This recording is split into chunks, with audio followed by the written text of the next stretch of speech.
Hey everybody, welcome back to the Everything Auburn podcast. I'm Dale and that's C-Money. Okay, that's fine. I've C-Money today, I guess. Didn't know that. Yeah, I just came up with that on the spot. People do call me Dale. It's a nickname I've had since college. C-Money. I learned Dale this week. Does anybody call you C-Money? You would be the first I'd and be only. the first. Okay, great. I bet Cartiers a lot. Cartier? I get that one a lot. That's fancy. So that's about it. Okay. But welcome back. Another podcast, another month. Another month. How awesome. Hey, it's summer. It is. It's a gloomy summer. It's a rainy, soggy day today. It's nasty but it is outside. Quite awesome being here in summer. It is. There's still a great vibe on campus. Today's the first official day of Camp War Eagle. So there's a lot of, incoming freshmen on campus, them and their parents. And so a lot of excitement. Yeah, although they don't look old enough to be students, right. I feel like they look like they're in elementary school. The older I get, the more and more I realize how little I was when I came to Auburn. That it certainly is true.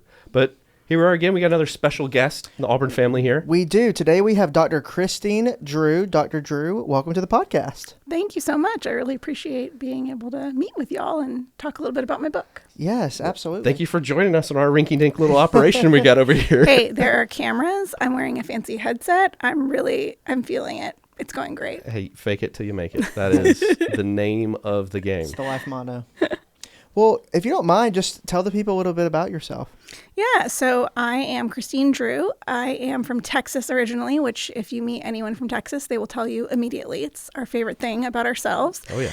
And so I lived in Texas until got my undergrad and master's in Texas, and then went to University of Oregon in Eugene, Oregon for my PhD. And then Auburn offered me a job. So I moved here. I'd never really been to Alabama before. So I showed up in fall of 2019 and what a time to move across the country to a place you've never been to. I was, I did the thing. My advisor will roll her eyes when she hears this. I did not finish my dissertation when I was supposed to. And so I was really finishing it up in the summer. And I defended my dissertation, had about a week, got on a plane, flew to Atlanta, started teaching like the week after. Wow. So it was gracious. It was a wild ride for sure. And then COVID. Honestly, I was like, okay, I'm getting into it. I was wearing business casual. I was doing, and then, we all went home for 3 months. We all went home and hung out in our houses. And we actually ended up buying a house that summer. And so we moved into our house in Opelika, and that we have the biggest TV. We have the nicest sound system. We were not going anywhere. We were like, we're going to set ourselves up. We built a fire pit. I have 10 raised beds for my garden in the backyard. We were like, we're here. We're set. We don't need anything else. So small aside here, if you will. Mm-hmm. Me and my wife got married in 2019. COVID happened. We'd have very typical, just got married, tiny little apartment. Mm-hmm. COVID happens. And then we realized how small that apartment really was. Right. And that's when we bought our house. We were about the same time as well. Well, and it was too much. We were like, it was small, but like we weren't there 24/7. Yeah, so my partner and I, we've been together for 12 years. We've always lived in small places. When we lived in Eugene, we lived in a 20 by 20 cottage with a loft. Oh, fun. Yeah. So, we had experiences like him cooking jalapenos in the morning and that floating up to the bed on the loft. Wake up. Why am I crying? It's that burning sensation. Yeah, I'm having a pepper spray experience the first thing in the morning. We've lived in small places, and we rented a place out in Little Texas. And of course, like one of my favorite stories about moving here is we found it on Craigslist. And I don't want to name drop, but the Kirk family, if you know Little Texas, the Kirk Pine Straw, they're wonderful people. And he called and left me a message back, and he said, well, this is Lynn Kirk, and I'm calling you about that house. Now, it's a little house. It's real little, and it's in the country. And I was like, okay. So I call him back, and I'm like, hey, I'm from Texas, actually, not Oregon, and I have killed a snake. You're in. before I Welcome. lived in the country, like, you're not going to bother me. My partner, on the other hand, is a city boy, so we're going to have to work on him. And he's like, all right. And so he says, it's real little. And I told him about the cottage, and he said, well, it's not that little. And I was like, oh, okay, all right, great. Wow. Yep, we're coming back to a place where sweet tea and people who tell you about little country houses Love live. And so I was like, all right, we can do this. We can Love live. it. We can live in Alabama. I love it. Well, you said you moved here in 2019, but you've been the Eagles Program Faculty Research Advisor since 2020, correct? It took me a minute, Yeah. I had to meet people. I Yeah. had to charm them, obviously, with my stunning personality. And so I approached Dr. Betty Patton, who was in charge of the Eagles program. And, first I said, hey, I think we have some opportunities for preparation activities between high school and coming to college. So I was already thinking in this line of the book of preparing people for this transition, because it is, like you're talking about Camp War Eagle, it is a big transition. Most certainly. You see the 12-year-olds walking around campus and they're here as freshmen. And you're like, oh, okay. Right. Sure. Great. Good for you. But they're not always prepared, right? We see them shopping at Publix and buying things that don't make a meal. And we've all been there, right? We've all been there. Still there sometimes. Right. A baguette and strawberries and Nutella. That's dinner somehow. And so, I was already thinking in that vein of transition. And then I also noted that I thought something that was missing from the program was sexuality and relationship education. Mm-hmm. So I showed up and was like, hey, here are my 2 ideas. And Dr. Patton thankfully was like, yes to both. Let's get that going. And so, I sort of got going in the fall and just never looked back. Yeah. So we've been doing research and the transition activities and sex ed and parent training and staff training. And so, we do a lot together. And then before we get too far, for anybody who doesn't know, Eagles program. Yeah, absolutely. What is the Eagles program in your own words, which is a great question. So lot. Yeah, so Eagles is one of about 300, give or take, programs in the United States that offer a college or transition experience for students with intellectual disability. So, depending on the program, they have different requirements for attendance, but of those 300, only about 10% are residential. So Really? Actually offer that full, for good or worse, dorm life experience, right? So I had that experience. The dorms are much nicer now. Than they every time I were. see one, it's like, this is an apartment. This is so This is nice. a full-blown apartment. And I love that for them.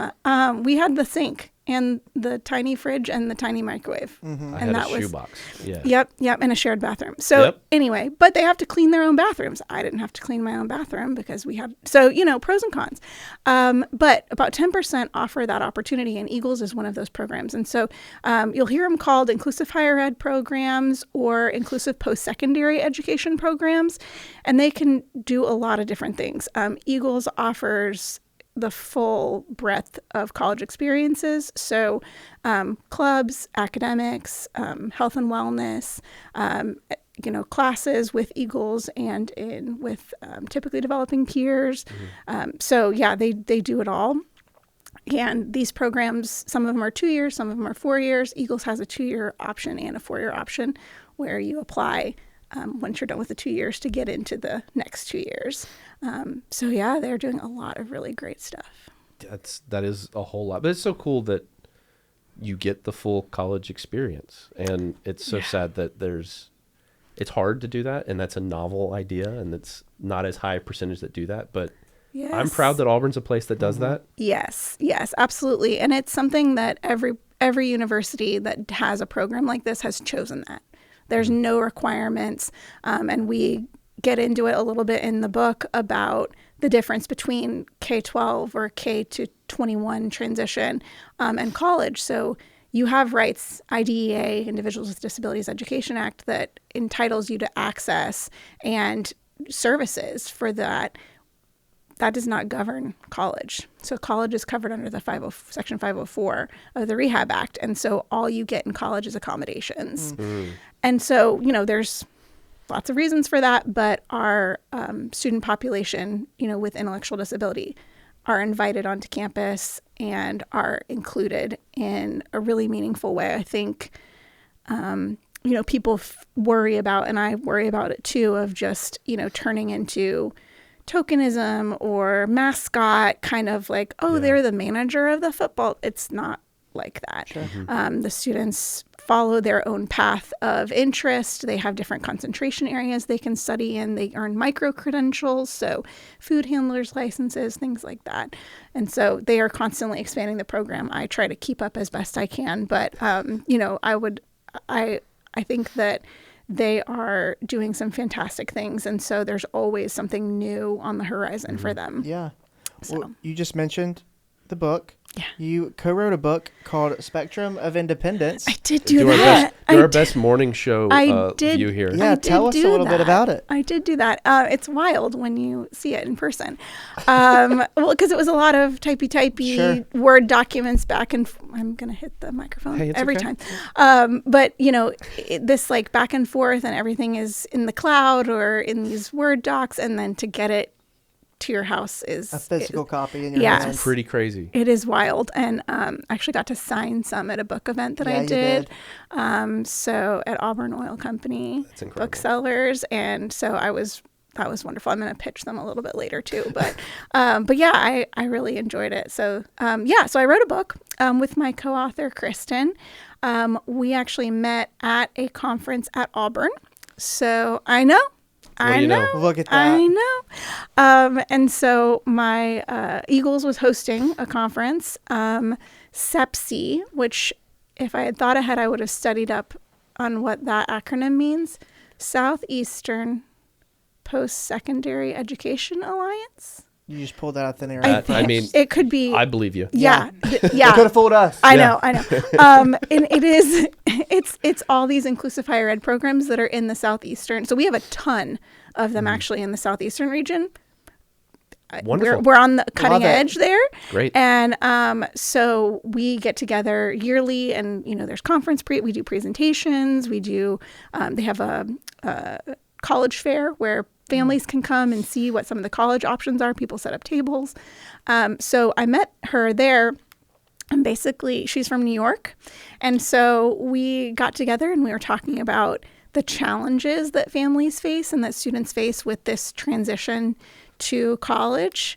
And the thing that we kept coming back to when we were thinking about this book and writing is these parents have fought for these kids.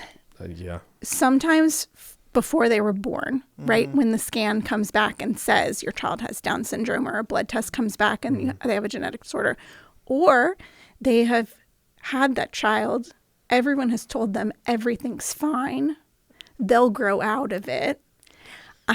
And so these parents have been fighting and advocating and finding specialists, finding therapists, finding the right medications, finding the right schools, sometimes changing schools, sitting in, we call them IEP meetings for individual education programs, getting specialists to come into the school, all these things, and getting them into college, finding out that these programs exist, finding ways to pay for it, all these things. And then they show up to campus and we say, okay, bye. See ya. Peace. See ya at Thanksgiving. See you at parent weekend. Because there's actually an acclimation period that the Eagles program has built in where parents are not allowed to come onto campus. That's tough. It's good. It's good. But that's tough. It's tough. And so we just are like, okay, trust us with this precious being that you have cared for and fought for 20 plus years sometimes. And so we came at the book with a huge amount of empathy for that. So saying, hey, parents, it's time to back yourself out of things, but here's how to do it systematically and not the Band-Aid rip that what it would be if you just showed up and dropped your kid off for college.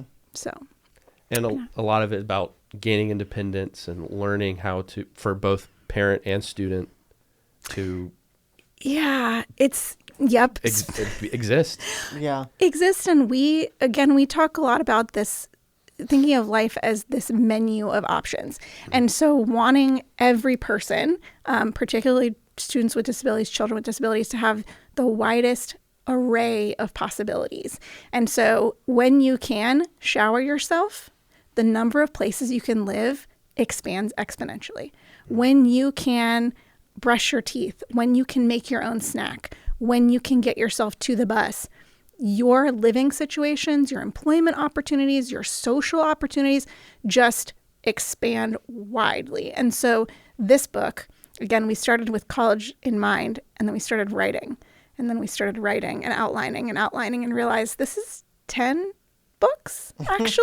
Oh, you got a whole series. Yeah. Yes. I mean, basically, if this one does really well, then we get to write a second book. Yeah. That's how I keep thinking of, like, you know, people are like, oh, when it sells. And I'm like, so kind of the point of the sales are that then we get to write book 2, and then we get to write book 3. And then, because so many parents, when I tell them about this book, they say, I could have used this 10 years ago.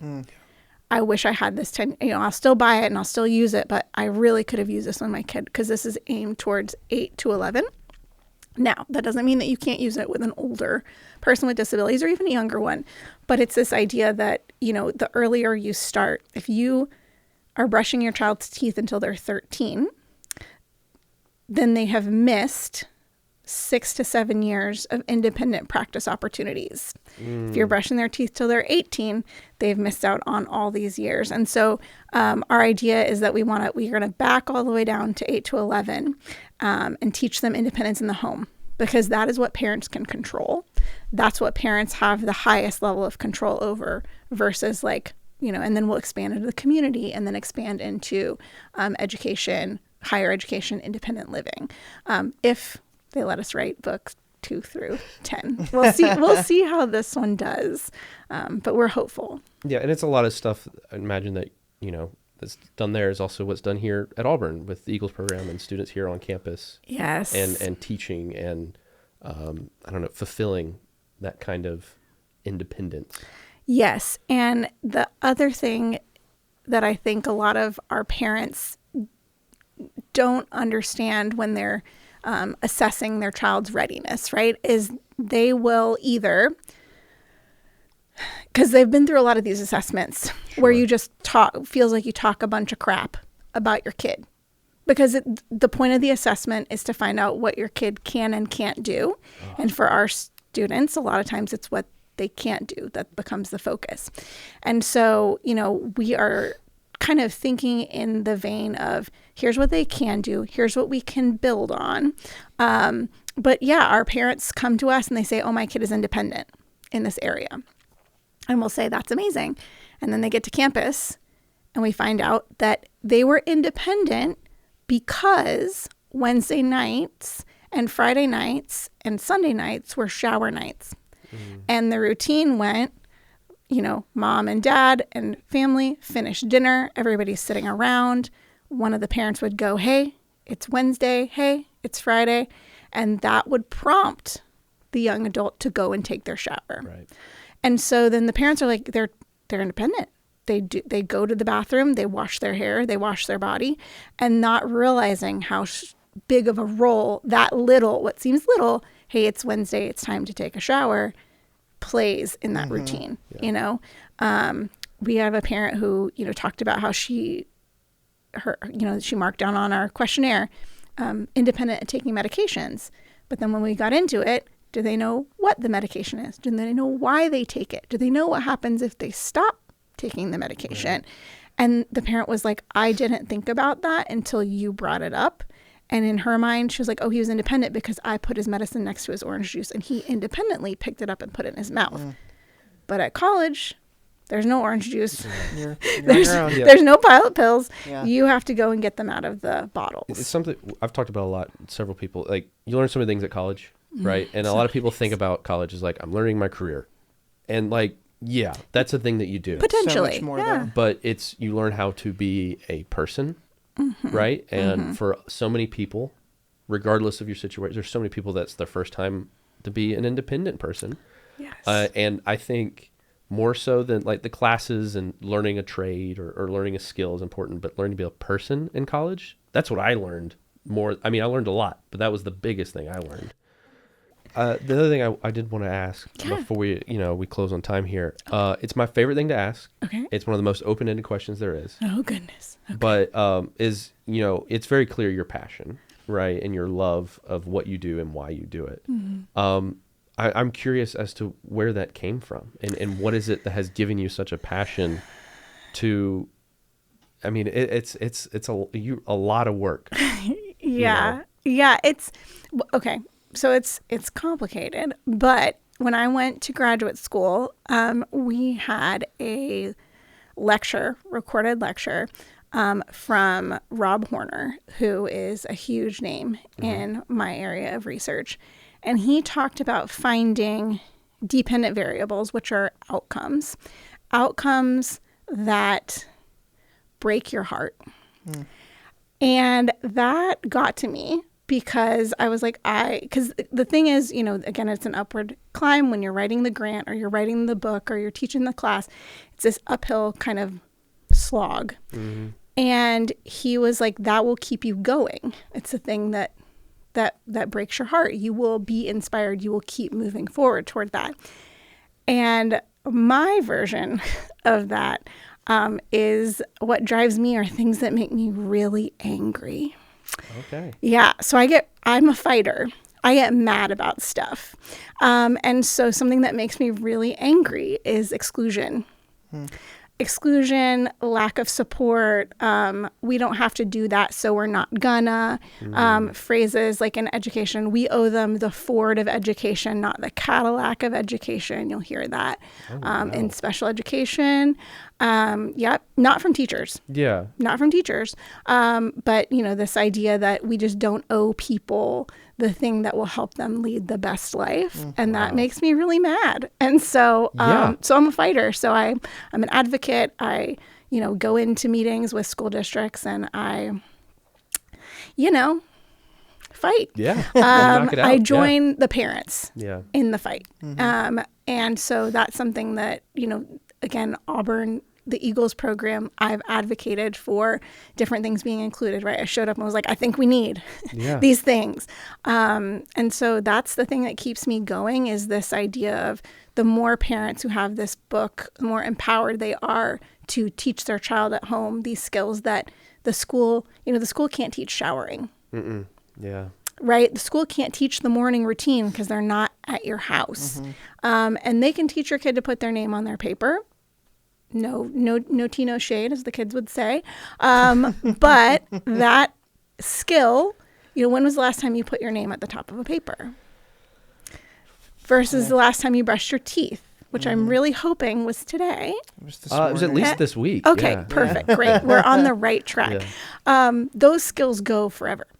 Your kid may never practice a skill they learned in school. Some of them they will, but they may never sit in a classroom in the classic way, but they will need to brush their teeth. They will need to take a shower. They will need to make themselves a snack. They will need to, transport themselves, public transportation or Uber.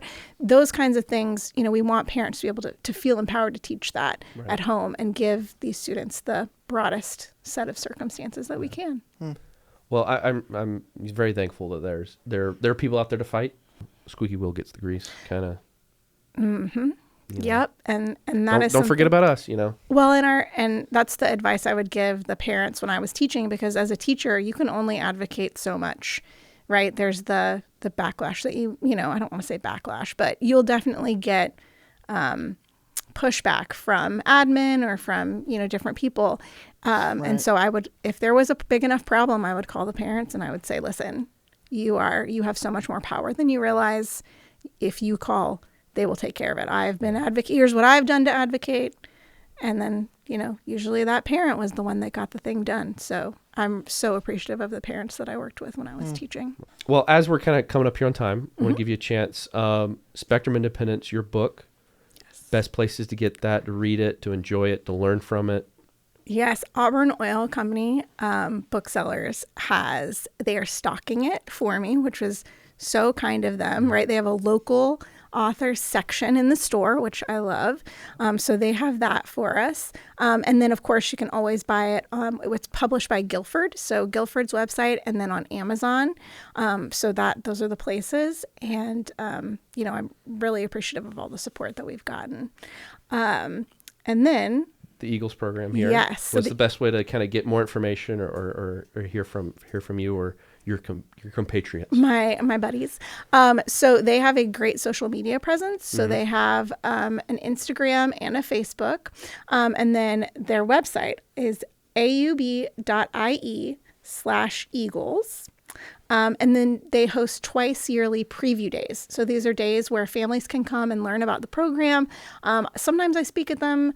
I'm more involved in the interview process in Camp War Eagle. So I'll be at Camp War Eagle with our Eagle students doing a parent training. So that's really exciting. But the preview days, they have one in the summer that's virtual. So I think that one you're more likely to be able to register for that. And so this year it's July 16th. And the fall one is in person. And that one's Friday, September 16th. You definitely want to register for that ahead of time. It fills up every year. It is the Eagles program. As we all know, Auburn is an amazing university. The Eagles program is very competitive to get into. So, 70 applicants for 10 spots kind of numbers. Wow. So again, if families want to learn about the program and kind of think about getting their student prepared, the preview days are a great way to just see campus, hear about the program, think about ways they can start planning. And then, if they have any questions, I'm here as well. Wonderful. But yeah, Dr. Patton is amazing. Dr. Emery Wilson just got her PhD from Auburn as well. And so she's the assistant director and Dr. Patton's the director, and they are wonderful, excellent sources of information. Cool. Well, wonderful. Well, thank you. And thank you for all the work you and your colleagues do and the wonderful Eagles program. And thank you for fighting. Hey, look, I would do it for free. Well, I'm glad there are people that will. Yeah, absolutely. And we appreciate it. And we want to thank you for listening to the podcast. We'll be back next month with another wonderful guest here in the studio.